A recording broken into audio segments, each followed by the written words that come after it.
সুপ্রিয় দর্শক, আসসালামু আলাইকুম। আপনাদের সবাইকে স্বাগত জানাচ্ছি এখনকার আলোচনায়। আপনাদের সঙ্গে আছি আমি সিরাজুল ইসলাম। দর্শক, ইরান এবং আমেরিকার মধ্যে যে চুক্তির কথা ছিল সে চুক্তি এখনও সই হয়নি। ইরানের পক্ষ থেকে বলা হচ্ছে আরও সময় লাগবে, তারা পর্যালোচনা করছে। তেহরান জানিয়েছে এখনও এই বিষয়ে চূড়ান্ত সিদ্ধান্তে পৌঁছায়নি তারা। এদিকে মার্কিন প্রেসিডেন্ট ডোনাল্ড ট্রাম্প রোববারের মধ্যেই চুক্তি সই হবে বলে ঘোষণা দিলেও আমেরিকার পক্ষ থেকেও এ ব্যাপারে এখন তেমন কোনো আলোচনা শোনা যাচ্ছে না। বরং আমেরিকার কংগ্রেসের আর্মড সার্ভিসেস কমিটির অন্যতম সদস্য, ডেমোক্রেটিক দলের সদস্য সেথ মুলটন, তিনি বলেছেন যে চুক্তি হতে যাচ্ছে সেই চুক্তি আমেরিকার জন্য বিরাট বড় পরাজয়।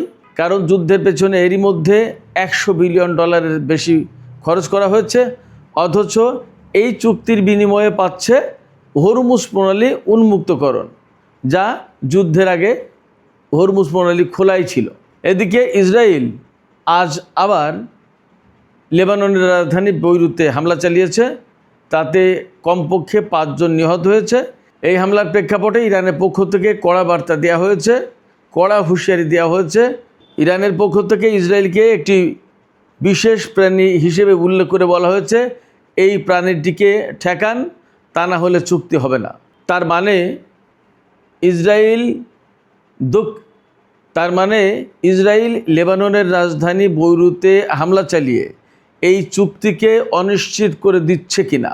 এর আগেও কিন্তু যখন আলোচনা খুব ক্লোজ, একদম কাছাকাছি অবস্থানে ছিল, তখন ইসরায়েল লেবাননের রাজধানী বৈরুতে হামলা চালিয়েছে, যার প্রেক্ষাপটে ইরানও জবাব দিয়েছিল। এবারও কিন্তু ইরান তেমনই কথা বলছে। এই রকম প্রেক্ষাপটে ইরানের IRGCর রাজনৈতিক বিষয়ক deputy commander major general Yadullah Jawaani তিনি বলেছেন, আমাদের চোখ কান খোলা, আমাদের আঙুল কিন্তু ট্রিগারে।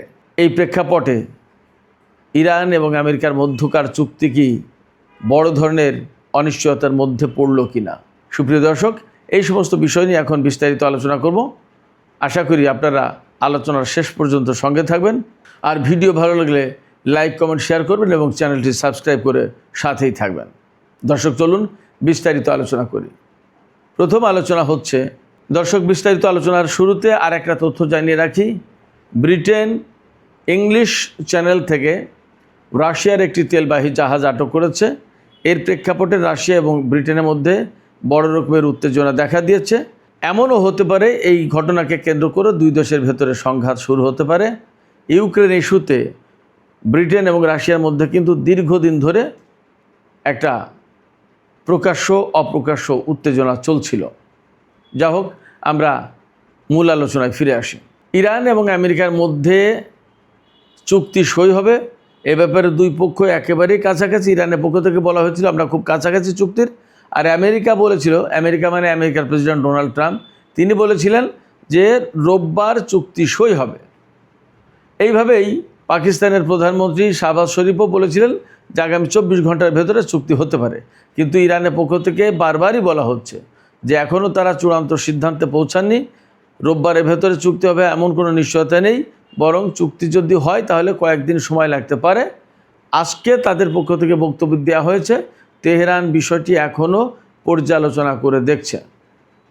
কি কি পর্যালোচনা করছে আমরা এ পর্যন্ত যা দেখতে পাচ্ছি, জানতে পাচ্ছি, তাতে গুরুত্বপূর্ণ কয়েকটা পয়েন্ট বেরিয়ে এসেছে।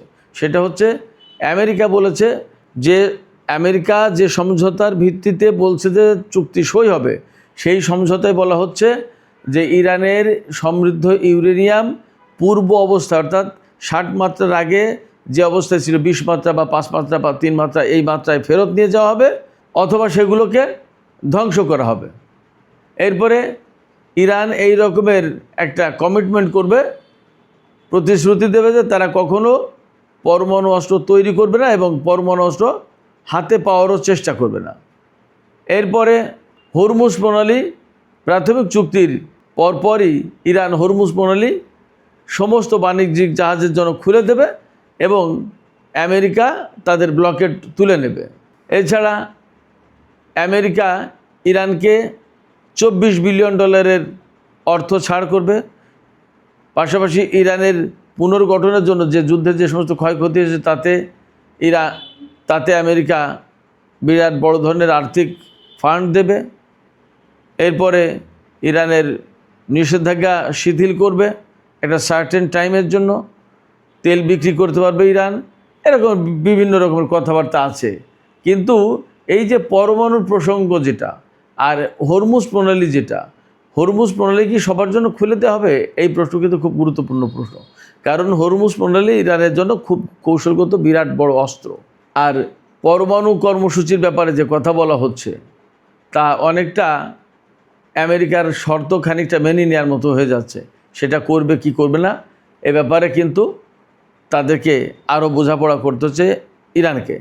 এই পাশে আমরা দুপুরের ভিডিওতে বলেছি যে এই রকমের চুক্তির দিকে যাওয়ার জন্য আব্বাস আরাকচির বিরুদ্ধে কিন্তু রাজধানী তেহরানে বিক্ষোভ হয়েছে।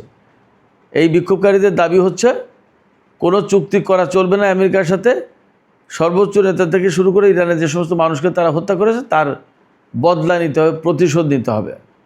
এই প্রেক্ষাপটে ইরান সরকার একটু চাপের ভেতরেই আছে, তা বোঝা যাচ্ছে।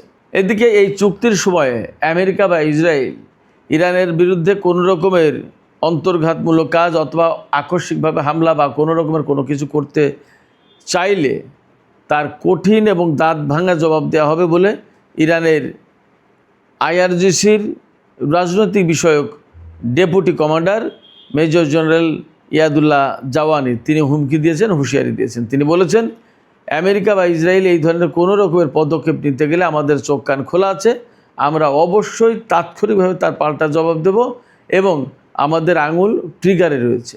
তিনি বলেছেন যে আমাদের চোখ কান খোলা এবং আমাদের আঙুল ট্রিগারে। শত্রুরা কোনো রকমের ভুল করলে তাদেরকে বড় রকমের খেসারত দিতে হবে। এদিকে ইসরায়েলি বাহিনী লেবাননের রাজধানী বৈরুতে হামলা চালিয়েছে।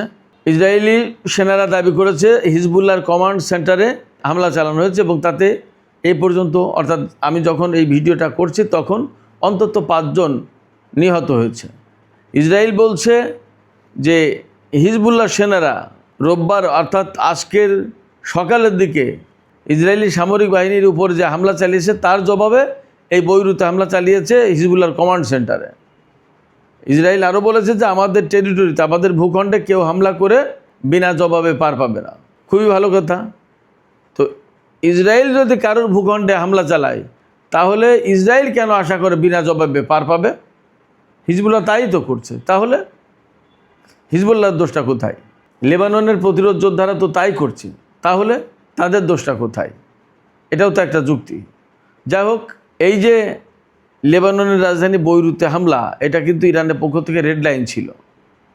আগের দিন যখন বৈরুতে হামলা চালিয়েছিল ইসরায়েল, তখন ইরানের পক্ষ থেকে ঘোষণা দেওয়া হয়েছিল আজকের রাতের আকাশের দিকে খেয়াল রাখো। তারপরে ইসরায়েলের বিরুদ্ধে ওই দিনই হামলা চালানো হয় এবং বড় রকমের ক্ষয়ক্ষতির মুখে পড়েছে ইসরায়েল। এখন আজকে যখন এই হামলা হয়েছে তখন ইরানের জাতীয় নিরাপত্তা এবং পররাষ্ট্রনীতি বিষয়ক সংসদীয় কমিটির সদস্য এবং তিনি মুখপাত্র বটে ইব্রাহিম রেজাই তিনি ঘোষণা করেছেন, তিনি বলেছেন যে ইসরায়েলকে বিশেষ প্রাণী আখ্যায়িত করে বলেছে এই প্রাণীটিকে আমেরিকা যদি না ঠেকায় তাহলে চুক্তি হবে না। তিনি বলেছেন যে চুক্তি পেতে চাইলে এই প্রাণীটিকে ঠেকাও। আমরাও আশঙ্কা করছি ইসরায়েল যদি লেবাননের রাজধানী বৈরুতে হামলা অব্যাহত রাখে তাহলে ইরান হয়তো পাল্টা জবাব দেবে, কারণ এটা ইরানের রেড লাইন। আর আমার কাছে মনে হচ্ছে ইরান এবং আমেরিকার মধ্যে যে চুক্তি হতে যাচ্ছে এই চুক্তি যাতে না হতে পারে সেই জন্য ইসরায়েলের পক্ষ থেকে একটা তৎপরতা, একটা চেষ্টা চালানো হচ্ছে এবং লেবাননের রাজধানী বৈরুতে হামলা চালালো, কারণ এটা হলো ইরানের রেড লাইন। যদি ইসরায়েল সেখানে হামলা চালায় তাহলে ইরান আবার যুদ্ধে জড়িয়ে পড়বে। যুদ্ধে জড়িয়ে পড়া মানে চুক্তি না হওয়া। আমেরিকা এবং ইরানের মধ্যে যে চুক্তি হওয়ার সম্ভাবনা রয়েছে সে ব্যাপারে ইসরায়েলের সরকার পক্ষ অর্থাৎ নেতানিয়াহু বা বিরোধী পক্ষ সবাই বলছে এই চুক্তিটা ইসরায়েলের জন্য ভালো না, ইসরায়েলের অস্তিত্বের সংকট। ইরানের বিরুদ্ধে যে সমস্ত লক্ষ্য নিয়ে যুদ্ধ শুরু হয়েছিল তার কোনো কিছু অর্জিত হয়নি, অথচ চুক্তি হয়ে যাচ্ছে। এই চুক্তি ইরানকে আরও বেশি শক্তিশালী করবে এবং ইরানকে আরও বেপরোয়া করে তুলবে, এরকম নানান কথা বলা হচ্ছে। বাস্তবতা হচ্ছে যে আমরা দেখেছি ইসরায়েল সামান্য ছোট্ট একটু ভূখণ্ড হওয়ার পরেও পৃথিবীর বিভিন্ন দেশের উপর সে একের পর এক হামলা চালিয়ে যায়, নানা ধরনের কর্মকাণ্ড পরিচালনা করে। সেই জায়গায় ইরান বড় ভূখণ্ড হওয়ার পরেও ইরান কিন্তু কখনো কারো বিরুদ্ধে আগেভাগে আগ্রাসন করেছে এমন কিন্তু ইতিহাস নজির পাওয়া যাচ্ছে না। তো লেবাননের রাজধানী বৈরুতে হামলার পর, ইসরায়েলের হামলার পর এই চুক্তি খানিকটা অনিশ্চিত অবস্থায় পড়েছে কথা বলা যায়। এমনকি যদি ইসরায়েল অনেক বেশি বেপরোয়া হয়ে আবার লেবাননে হামলা চালায়, তাহলে ইরান এখানে কিন্তু প্রতিক্রিয়া দেখাতে পারে, এবং প্রতিক্রিয়া দেখানো মানেই হচ্ছে ইসরায়েলের বিরুদ্ধে যুদ্ধে জড়িয়ে যাওয়া। আর যদি ইসরায়েল ইরান যুদ্ধে জড়িয়ে যায়, তাহলে এই চুক্তি কিন্তু অবশ্যই অনিশ্চিত হয়ে যাবে। সেক্ষেত্রে চুক্তির ভাগে কী হবে বলা কঠিন। এদিকে আমেরিকার কংগ্রেসের প্রতিনিধি পরিষদের আর্মড সার্ভিসেস কমিটির সদস্য সেথ মুলটন, তিনি ডেমোক্রেটিক দলের সদস্য, তিনি প্রশ্ন তুলেছেন যে যুদ্ধ শুরুর আগে হরমুজ প্রণালী খোলা ছিল, এখন চুক্তি করে যদি হরমুজ প্রণালী খোলা হয়, তাহলে মাঝখানে যুদ্ধের পেছনে যে $100 বিলিয়ন খরচ করা হয়েছে তার কি মানে আছে, তার মূল্য কী, এবং এইটা কেন করা হলো। তিনি বলছেন এই যুদ্ধ সম্পূর্ণভাবে আমেরিকার জন্য লস এবং লস। এই যে আমেরিকানদের চাপ, ইসরায়েলের চাপ এবং ইরানের আরও কঠিনভাবে যুদ্ধের শর্তাবলী পর্যবেক্ষণ করা, এই সামগ্রিক পরিস্থিতি বিবেচনা করে মনে হচ্ছে এই চুক্তি অনেকটা অনিশ্চিত হয়ে পড়েছে। সেক্ষেত্রে আসলে চুক্তির ভবিষ্যৎ কি আদৌ চুক্তি হচ্ছে কি না, নাকি যুদ্ধ আবার মারাত্মক আকারে ছড়িয়ে পড়বে, এবং যদি তাই হয় তাহলে কি হবে পরিস্থিতি, পুরো মধ্যপ্রাচ্যের ভাগ্য কি হবে, সমস্ত সব কিছু নিয়ে বিরাট প্রশ্ন তৈরি হয়েছে। এ অবস্থায় আমাদের সম্ভবত অপেক্ষা করা ছাড়া আর কোনো পথ নেই। দেখা যাক কি হয়। সুপ্রিয় দর্শক, এখনকার আলোচনা এখানে শেষ করতে চাইছি। যাবার আগে আপনাদের কাছে জানতে চাই, আসলে আপনারাও কি এই পরিস্থিতিতে এই চুক্তি অনিশ্চিত হয়ে গেল বলে মনে করছেন? আপনাদের কি মনে হয়? আপনাদের মতামত কমেন্টে জানাতে পারেন। আর ভিডিও ভালো লাগলে লাইক, কমেন্ট, শেয়ার করবেন এবং চ্যানেলটি সাবস্ক্রাইব করে সাথেই থাকবেন প্লিজ। আপনাদের সবাইকে অনেক অনেক ধন্যবাদ। আল্লাহ হাফেজ।